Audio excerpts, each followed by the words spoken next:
galak at pusong mapagkumbaba. Sa tahanan ng Diyos tayo'y nagtitipon, awit ng papuri sa Kanya'y iaahon.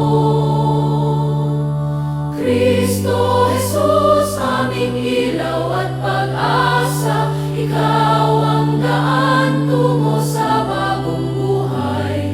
Sa iyong salita kami pinalalakas, pag-ibig mo'y gabay naming wagas. Espiritu Santo, bumaba ka ngayon, punuin mo kami ng iyong biyaya at lingap, upang sa banal na pagdiriwang na ito, kami maging tapat na lingkod mo. Sa ngalan ng Ama, ng Anak at ng Espiritu Santo. Amen. Sumainyo ang Panginoon. At sumayo rin. Mga kapatid, muli tayo nagbabalik sa banal na misa para ipabasbas natin ang paparating nating linggo sa ating mapagmahal, mapagkalingang Panginoon. Hindi ko po alam kung napansin nyo na kung saan minsan ang mga sumusugal, kahit na sa kutob lang, tumataya sila. Hindi naman lahat ng kutob ay totoo. Hindi naman ibig sabihin naramdaman mo siya ng tunay. Maraming magpapatotoo na nagkamali sila sa kanilang kutob. Pero kung tataya ka, di ba, pipiliin mo yung pinakasigurado. At walang ibang pinakasigurado kung hindi ang ating Panginoon, ang ating Diyos. Dahil napakaraming mga patunay ng ating Panginoon tungkol sa buhay walang hanggan. Kaya naman, naway araw-araw, piliin nating sumunod sa Kanyang kagustuhan. At aminin natin ang napakaraming beses na kung saan naging matigas ang ating ulo, naging matigas ang ating puso, wala tayong ibang sinundan kundi ang ating sarili. Sa mga panahon ng ating kahinaan, ang ating pagkukulang at pagkakasala, hingin natin muli ang awa at pagpapatawad ng Diyos para minsan pa tayo'y makitang karapat dapat makatanggap sa mga banal na misteryo. Inaamin ko Sa makapangyarihang Diyos at sa inyo mga kapatid, na lubha akong nagkasala sa isip, sa salita, sa gawa at sa aking pagkukulang. Kaya'y sinasamo ko sa mahal na Birheng Maria, sa lahat ng mga anghel at mga banal, at sa inyo mga kapatid, na ako'y panalangin sa Panginoong ating Diyos. kawan tayo na makapangyarihang Diyos, patawarin tayo sa ating mga kasalanan, at patnubayan tayo sa buhay na walang hanggan. Amen.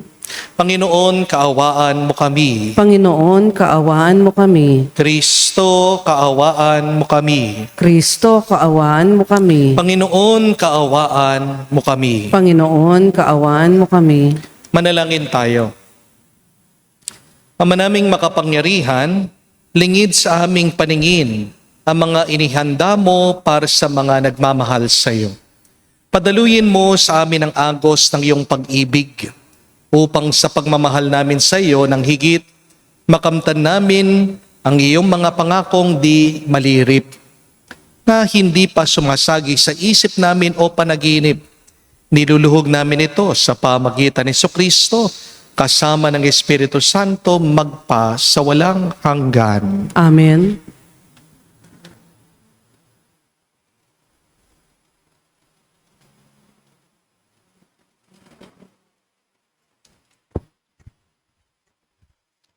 Pagbasa mula sa aklat ni Propeta Ezekiel.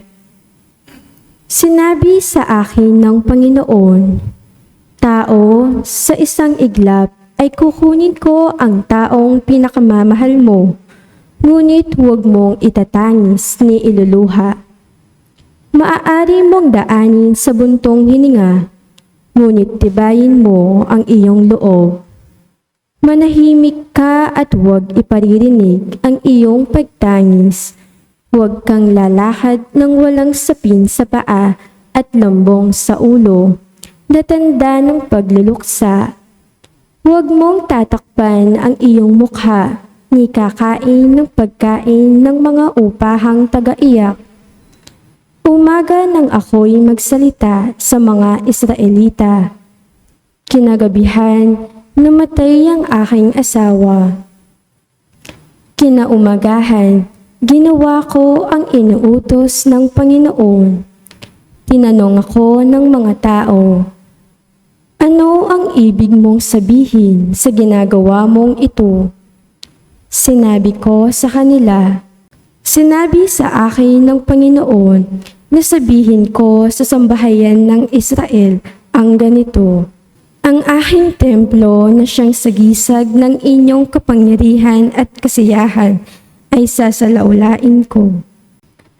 Ang aking templo na siyang sagisag ng inyong kapangyarihan at kasiyahan ay sasalawlain ko at papatayin sa tabak ang inyong mga anak. Tularan ninyo ang ginagawa ko. Huwag kayong magluluksa. Huwag kayong magluluksa ni malulungkot. Mag-ayos kayong tulad ng dati, nakaturbanto at panyapak. Huwag kayong tatangis o luluha dahil sa inyong kasamaan, mangangayayat sa matinding himutok ang bawat isa sa inyo. Sinabi ng Panginoon na ang mangyayari kay Ezekiel ang magiging babala sa inyo. Kung mangyari na ang lahat, tularan ninyo ang kanyang ginagawa. Sa gayon, makikilala ninyong ako ang Panginoon. Ang salita ng Diyos. Salamat sa Diyos. Ang Diyos ay tinalikdan ng kanyang mga nilalang. Ang Diyos ay tinalikdan ng kanyang mga nilalang. Tinalikdan nila ang Diyos na lumikha sa kanila. Ang Diyos na sa kanila'y nagbigay buhay. Nasaksihan niya ang pagsamba nila sa Diyos-Diyosan. Kaya't kanyang itinakwil sila na itinuring niyang mga anak. Ang Diyos ay tinalikdan ng kanyang mga nilalang. Sinabi niya, tatalikdan ko sila. Tignan ko lang kung ano ang kanilang sapitin, pagkat sila'y isang lahing masama, mga anak na suwail. Ang Diyos ay tinalikdan ng kanyang mga nilalang. Pinapanigbugho nila ako, nagsambahin nila, yaong hindi Diyos. Ginalit nila ako dahil sa kanilang Diyos-Diyosan. Kaya paninibughuin ko rin sila at gagalitin sa pamamagitan ng bansang di kumikilala sa akin. Ang Diyos ay tinalikdan ng kanyang mga nilalang.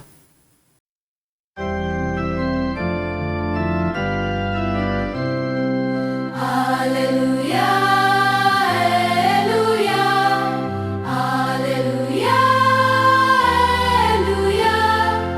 Alleluia, Alleluia, Alleluia, Alleluia, Alleluia, Alleluia, Alleluia, Alleluia,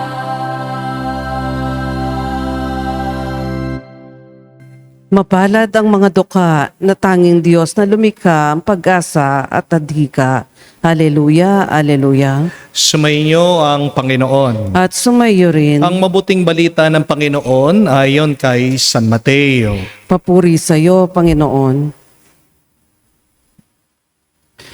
Nung panong yun, may isang lalaking lumapit kay Jesus at nagtanong, Guro, ano pong kabutihan ang kailangan kong gawin upang magkamit ng buhay na walang hanggan?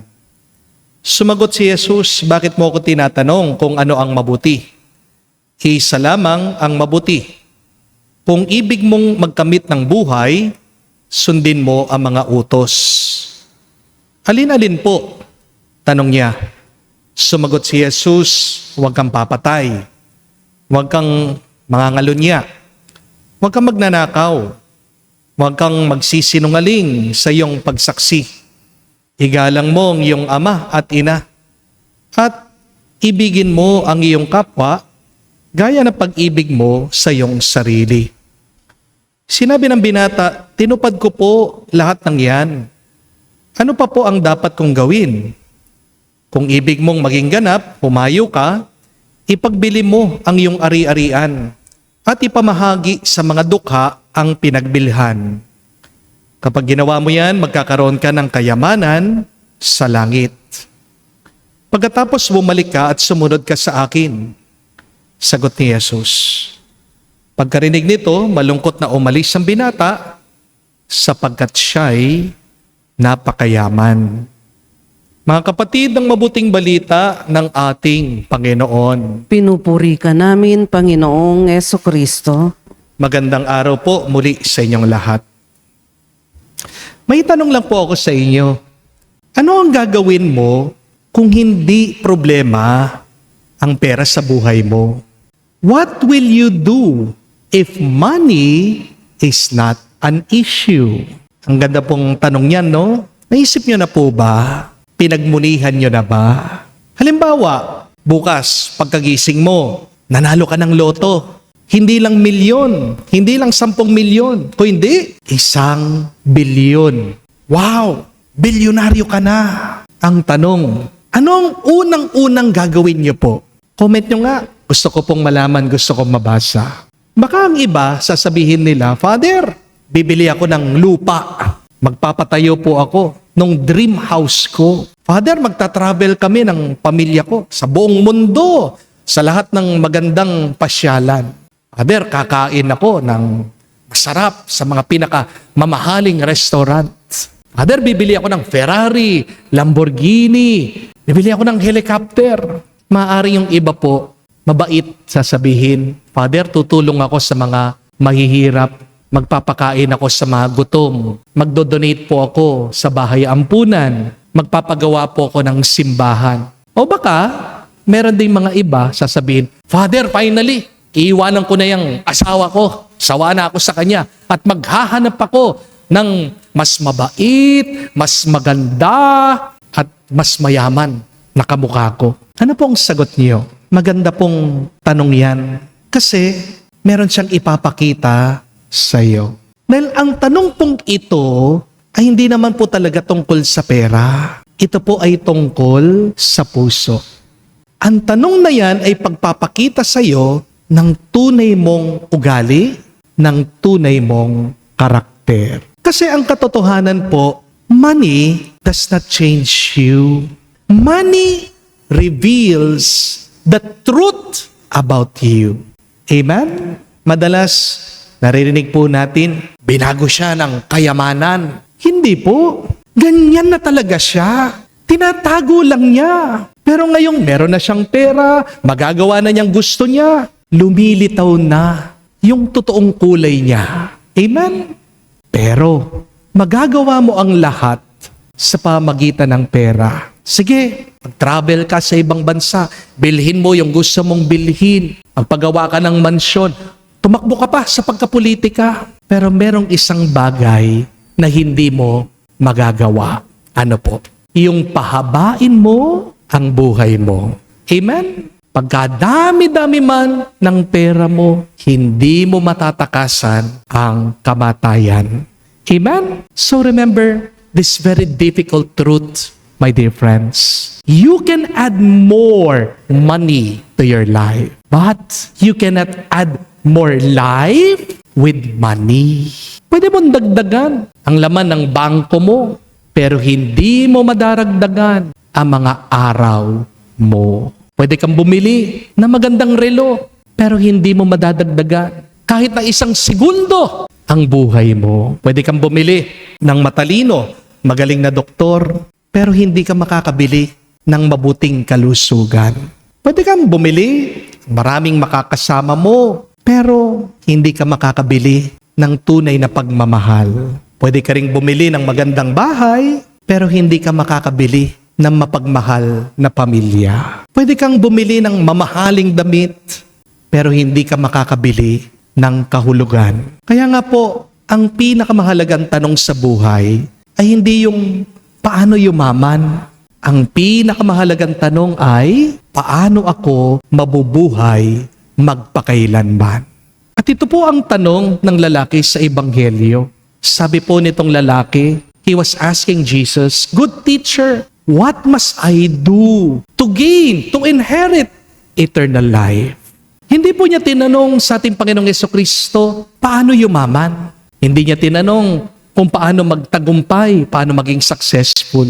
Tinanong niya kay Jesus yung tungkol sa buhay magpasawalang hanggan. He was asking about eternal life. At sabi ng ating Panginoong Jesucristo, ipagbili mo lahat ng meron ka, ibigay mo sa mga mahihirap, sa mga dukha, at sumunod ka sa akin. Ano pong ibig sabihin ng ating Panginoong Jesucristo dito? Raise not the quality of your living, but raise the quality of your giving. Habang umaangat ka sana sa buhay mo, dapat lalo kang nagpapakumbaba. Amen? Pero ano po ang nangyari dito sa Ebanghelyo? Nung narinig daw ng lalaki itong sagot ng ating Panginoong Jesucristo, umalis daw siya na malungkot. Bakit malungkot ang lalaki? Kasi daw, napakayaman niya. Ang problema, ginawa ng lalaki na Diyos ang pera niya. My dear friends, remember, money is a wonderful servant, and yet, it is a terrible master. Gamitin mo ang pera, pero huwag kang magpapagamit sa pera. Kapag ikaw ang may control sa pera, pagpapala yan. Pero kapag ang pera na ang may control sa'yo, may hawak sa'yo, sumpa na yan. Kaya nga mapanganib po ang kayamanan.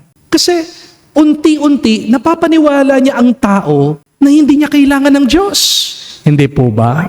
Napansin niyo po ba, kailan nagdadasal ang tao? Kapag may utang siya, kapag meron siyang kailangan, kapag naghihirap siya.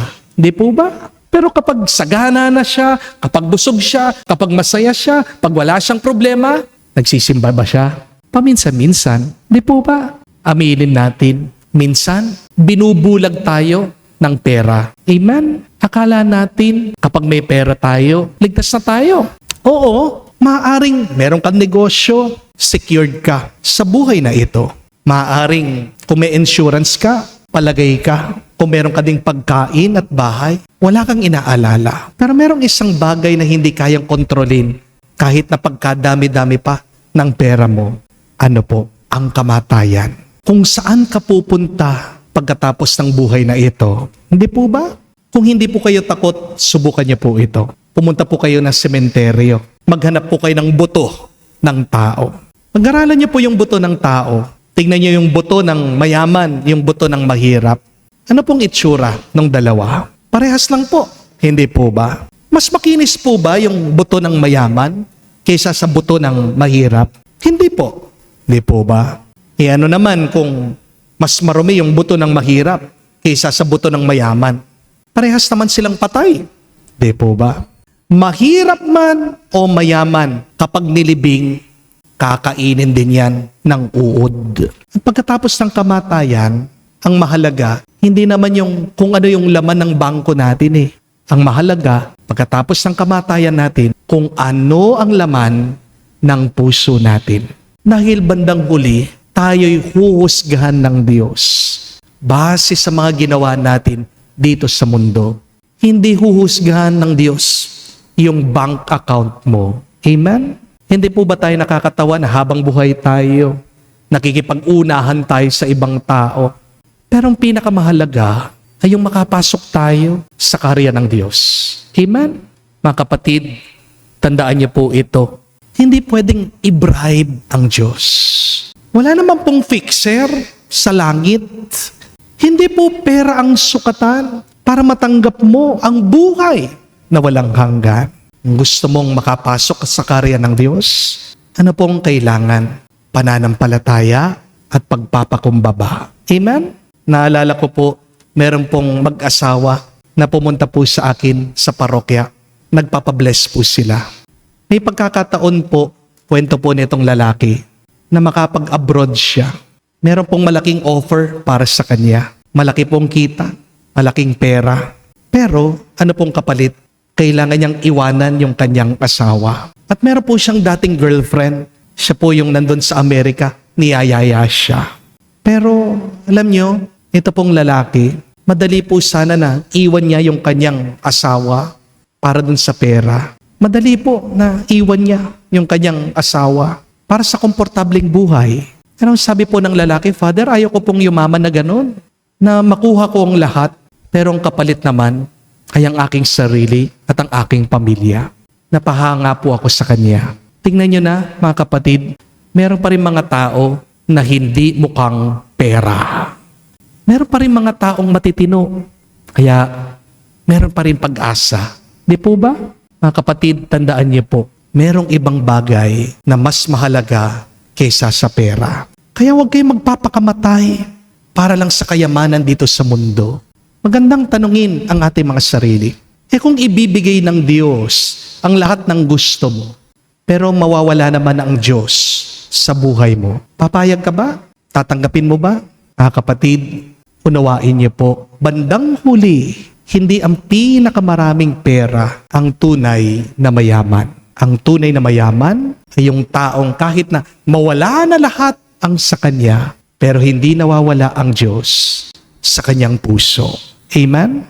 Don't forget, my dear friends, yes, money can make your life comfortable, but only Jesus can make your life meaningful. Money can extend your lifestyle, but only God, only Jesus can give you eternal life.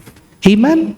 Hari nawa, kapag nagkapera po kayo, huwag yung sambahin ito. Pero sana kapag nagkakaroon ka ng pera, dagdagan pa niya yung pananampalataya mo, dagdagan mo pa ang pamimigay mo, dagdagan mo pa ang pagpapakumbaba mo. Magdasal po tayo sa banal na misang ito. Naway palagi nating unahin ang Diyos sa gitna ng hirap ng buhay. Dahil kapag inuna mo ang Diyos, dadalhin ka niya sa buhay walang hanggan. Amen. Tumayo po tayo, alay po natin sa Diyos ang ating mga dasal at panalangin. Hinahamon tayo ng ating Panginoong Jesucristo, ipagpalit ang mga material na kayamanan sa mundong ito sa kanyang walang hanggang karunungan. Ang ating mga panalangin naway makatulong sa ating pagpasok sa kanyang kaharian. Ating sabihin, Panginoon, dinggin mo kami. Panginoon, dinggin mo kami. Ang simbahan naway mapalaya ang mga lalaki at babae sa epekto ng materialismo at kahangalan. Manalangin tayo sa Panginoon. Panginoon, dinggin mo kami. Ang mga pinuno ng gobyerno naway huwag isakripisyo ang kanilang prinsipyo sa kapangyarihan, tagumpay at ambisyon, at sa halip isulong nila ang dangal at halaga ng Ebanghelyo. Manalangin tayo sa Panginoon. Panginoon, dinggin mo kami. Ang mga magulang at mga guro naway amhunin ng ang mga kabataan na mamuhay sa mga bagay na tunay na makahulugan. Manalangin tayo sa Panginoon. Panginoon, dinggin mo kami. Sa katahimikan po ng ating puso, banggitin natin, sabihin natin sa Diyos ang ating mga personal na pangangailangan. Ama naming Diyos, biyayaan mo kami ng katapangan, kasiyahan, pananalig at karangalan. Gawin mo kaming matalino sa karunungan ni Jesus, siyang nabubuhay at naghahari, kasama mo at ng Espiritu Santo, magpa sa walang hanggan. Amen.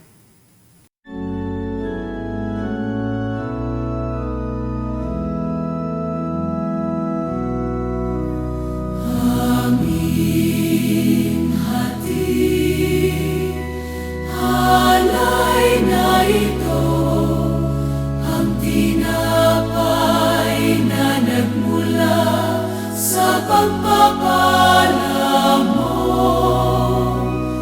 at tanggapin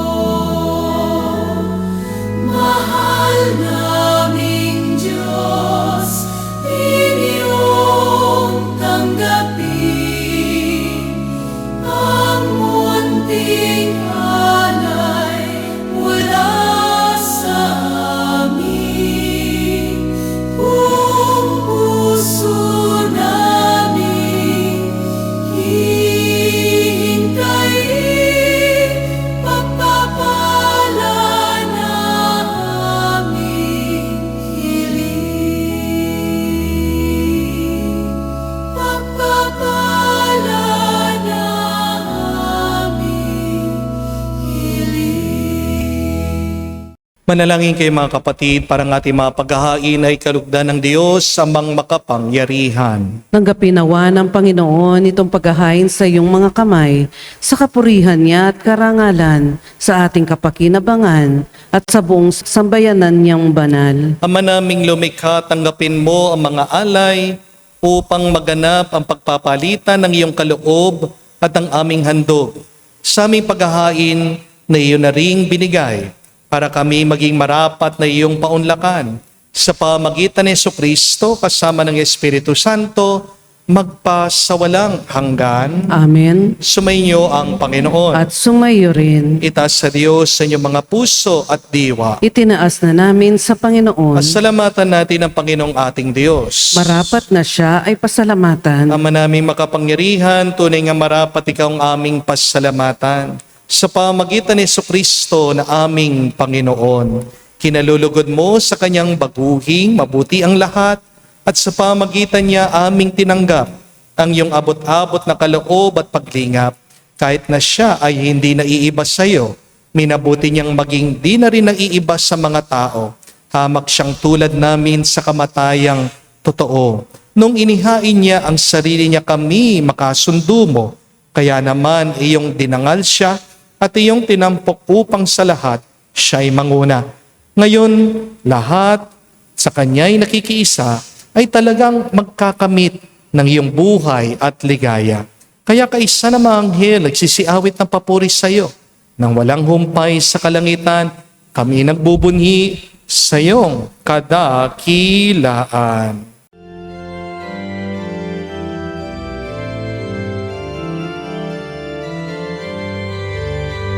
Santo, Santo, Santo, Panginoong Diyos ng mga hukbo, napupuno ang langit at lupa ng kadakilan mo.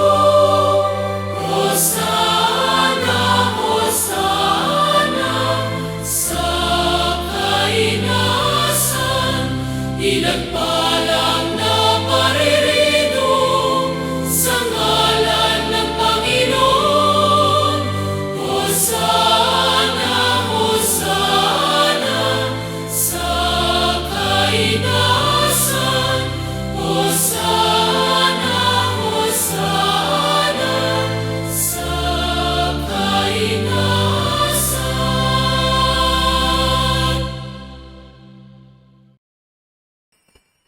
Ama naming banal, ikaw ang bukal ng tanang kabanalan. Kaya't sa pamagitan ng iyong Espiritu, gawin mong banal ang mga kaloob na ito upang para sa amin maging katawan at tugo ng aming Panginoong Jesucristo. Bago niya pinagtiis ang pusang loob na maging handog, hinawakan niyang tinapay, pinasalamatan kanya, pinaghati-hati niya iyon, inabot sa kanyang malagad at sinabi, "Tanggapin ninyong lahat ito at kanin. Itong aking katawan na ihahandog para sa inyo."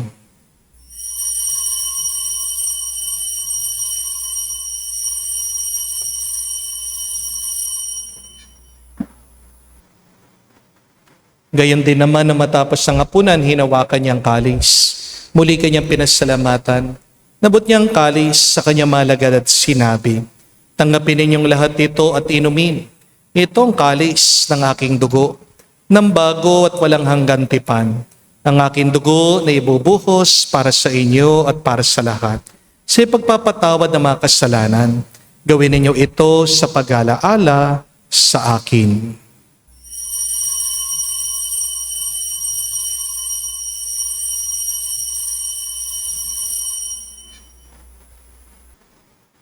Ang misteryo ng pananampalataya.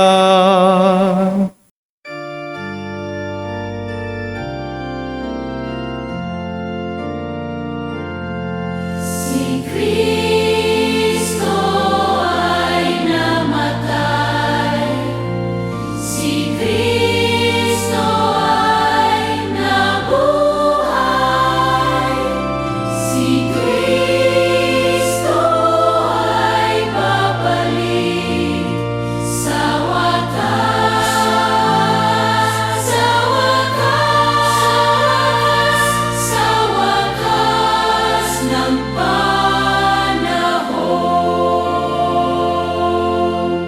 ang mga ginagawa namin ngayon ng pag-alaala sa pagkamatay, muling pagkabuhay ng iyong anak. Kaya tinialay namin sa iyo ang tinapay nagbibigay buhay at ang kalis sa nagkakaloob ng kaligtasan. Kami nagpapasalamat dahil kami yung minarapat na tumayo sa harap mo para maglingkod sa iyo. Sinasamo namin kami magsalo-salo sa katawan at dugo ni Kristo ay mabuklod sa pagkakaisa sa pamagitan ng Espiritu Santo. Amalingapin mong iyong simbahan, laganap sa buong daigdig, puspusin mo kami sa pag-ibig. Kay San Leon, ang aming Santo Papa, si Florentino, aming Arsobispo at ng Tanang Kaparian. Alalahanin mo rin ang aming mga kapatid na nahimlay may pag-asang sila'y muling mabubuhay. Gayon din naman lahat ng mga pumanaw, kawan mo't sila't patuloyin sa iyong kaliwanagan. Kawan mo't pagindapatin kaming lahat na makasalo sa iyong buhay na walang wakas. Kaisa na mahal na Birhen Maria, Ina ng Diyos. Kaisa ni San Jose, ang kanyang malwalhating esposo. Kaisa ng mga apostol, lahat ng mga banal na namuhay dito sa daigdig na kalugod-lugod sa iyo. May pagdiwang nawa namin ang pagpupuri sa ikararangal mo sa pamagitan ng iyong anak aming Panginoong Jesucristo. Sa pamamagitan ni Kristo, kasama niya at sa Kanya, ang lahat ng parangal at papuri ay sa iyo, Diyos Ama, makapangyarihan, kasama ng Espiritu Santo, magpasawalang hanggan. Amen. Amen.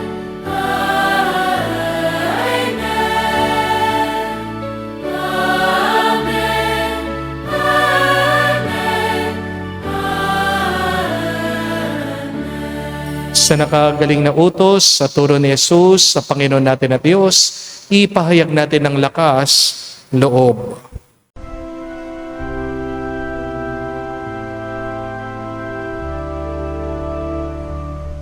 Ama namin, sumasalangit ka, sambahin ang ngalan mo, mapasa amin ang kaharian mo, sundin ang loob mo dito sa lupa para lang sa langit. Bigyan mo kami ngayon ng aming kakanin sa araw-araw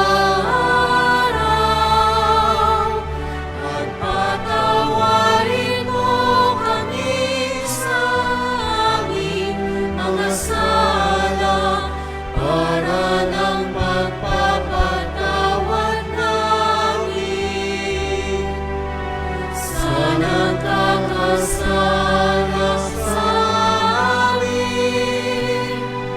At huwag mo kami ipahintulot sa tukso, at iadya mo kami sa lahat ng masama.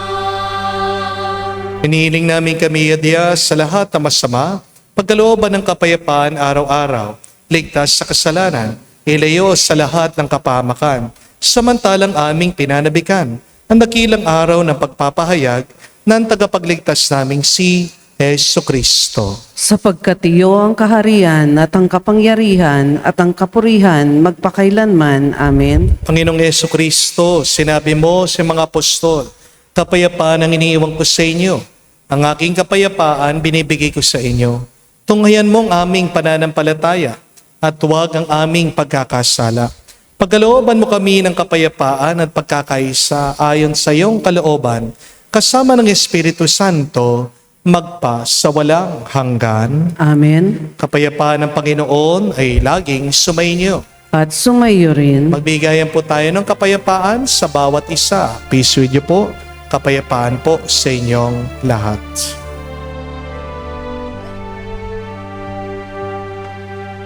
Kordero ng Diyos na nag-aalis ng mga kasalanan ng sanlibutan, maawa ka sa amin. Maawa ka sa amin. Kordero ng Diyos na nag-aalis ng mga kasalanan ng sanlibutan, maawa ka sa amin. Maawa ka sa amin. Kordero ng Diyos na nag-aalis ng mga kasalanan ng sanlibutan, ipagkaloob mo sa amin ang kapayapaan. Mga kapatid, naririto ang ating Panginoong Jesucristo, ang Kordero ng Diyos. Siya nag-aalis sa mga kasalanan ng sanlibutan. Mapalad tayong lumalapit sa piging ng Kordero. Panginoon, hindi ako karapat-dapat na magpatuloy sa iyo, ngunit sa isang salita mo lamang ay gagaling na ako.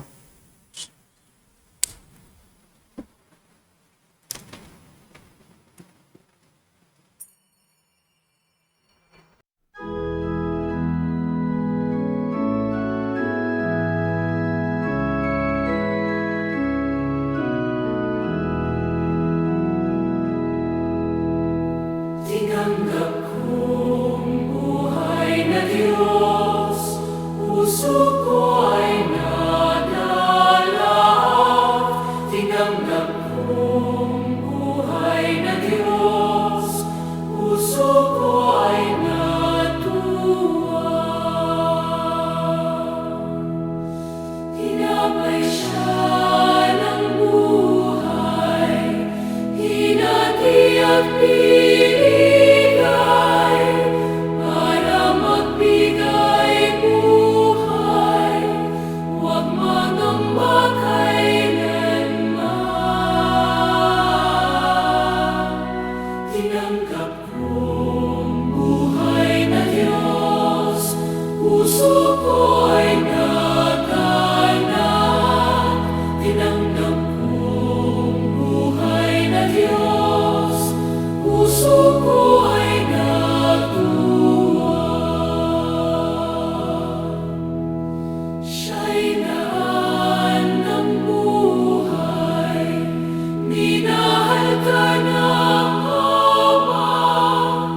Umuwi ka sa Kanya, makaisa sa tinig niya.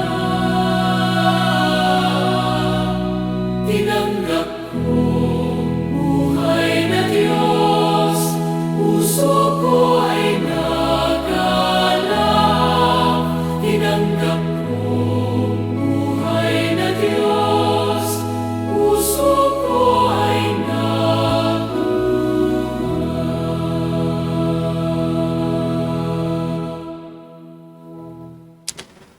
Manalangin tayo. Ama namin mapagmahal, sa banal na pakikinabang, si Kristo ay aming pinagsaluhan. Hinihiling namin kami maging katulad niya sa langit, pakundangan sa kanyang pagiging aming kaparis. Bilang tagapamagitan kasama ng Espiritu Santo, magpa sa walang hanggan. Amen. Mga kapatid, tandaan niyo po, hindi po mahalaga ang tanong na paano yumaman. Kahit na kailangan natin ng pera o kayamanan dito sa mundo, meron pang mas mahalaga kaysa sa kayamanan. Ito ay ang mabuhay sa karya ng Diyos, magpa sa walang hanggan. The more important question is, how can we inherit, how can we gain eternal life? Maraming mga tao kasi inaakala nila kapag nagkaroon na sila ng pera, magiging masaya na sila. Many people also equate money with security. Merong ibang tao, inaakala kapag meron silang kayamanan, meron na silang kapayapaan. Pero hindi naman lahat kayang sagutin ng kayamanan. Di po ba? Pero merong isa na pwede niyang ipagkaloob sa'yo lahat ng yan at higit pa. At yan ay ang Diyos. Ano ang sabi ng Diyos sa atin? Seek first the kingdom of God and everything will be given to you besides. Hindi lang yung hanapin mo siya, pero matuto kang magbigay. Alam po natin na ang binibigay ng Diyos sa atin yung kailangan natin. Pero may mababasa po kayo sa Biblia, if you delight in the Lord, He will give you your heart's desire. Wow! Hindi lang nagbibigay ang Diyos sa gusto natin. Hindi lang nagbibigay ang Diyos sa kailangan natin. Pero ipagkakalob din ng Diyos ang ninanais ng puso natin kung pasasayahin natin ang Diyos. At paano natin mapapangiti ang Panginoon? Paano matutuwa ang Diyos sa ating mga ginagawa? Sa pamagitan ng pagmamahal natin sa mga mahihirap at dukha. Pag hinuli mo ang iyong sarili, inuna mo ang iba, nakikita yan ng Diyos. God will not ignore you, but God will bless you beyond measure. Kaya, wag mong problemahin ang pera. Isipin mo, paano ka pa makakapaglingkod sa Diyos? Makikita mo, magiging batubalani ka, magiging magnet ka ng mga pagpapala ng Diyos. Do not raise your standard of living, but raise the standard of your giving, and the Lord will give to you overflowing measure. Sumainyo ang Panginoon. At sumayo rin. At kay basbasa ng Diyos makapangyarihan sa lahat, sa ngalan ng Ama, ng Anak, ng Espiritu Santo. Amen. Ang ating misa'y natapos na, umayo kayo sa kapayapaan ni Kristo. Salamat sa Diyos.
Amen.